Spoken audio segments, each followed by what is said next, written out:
जे वजन आहे बीएमआरचे मेट्रोने ते इकडे काम टाकलं तर मग मेट्रोने पण वर्णन मिळायला पाहिजेत ना.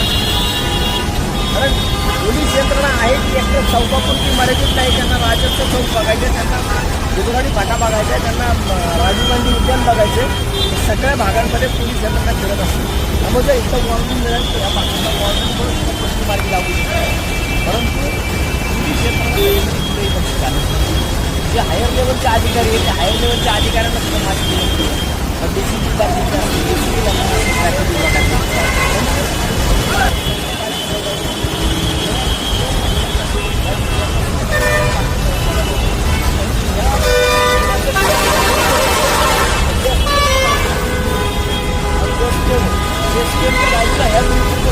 होतं तोपर्यंत काही का होईल या चौकातल्या वाहतूक समस्येवरती तोडगा निघणार पाहिजे. गेल्या अनेक वर्षापासून 2 वर्षापासून काम चालू आता 1 महिना आला याला जर हा स्लॅब झाला नाही पुढच्या महिन्यामध्ये पावसाळा चालू होईल.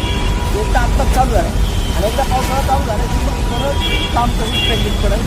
आणि हा जो संपूर्ण जोडायचा तो ब्रिज हा चौक हा जोडणं काम करत राहील. त्यामुळे ह्या पण कामावरती नॅशनल हायवेच्या लोकांचं लक्ष आहे का नाही माहीत नाही. नॅशनल हायवेची लोक इथं पुढे लक्ष देत पण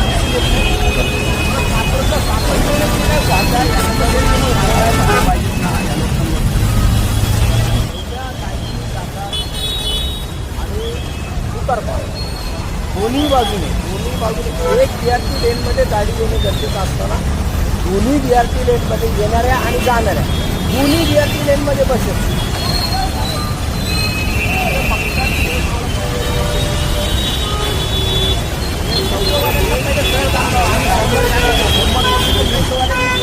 केलं नाही ना मेट्रोचं काम पण मी बंद पाडणार.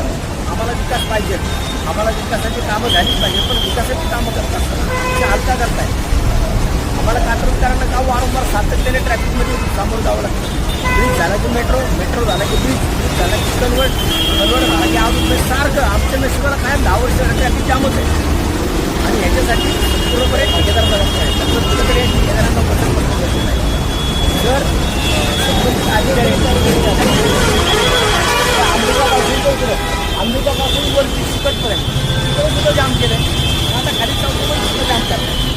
म्हणजे सगळीकडे नुसतं मेट्रो करताय. परत आत्ता ज्या गोष्टीची गरज आहे त्या CMT बंद करा.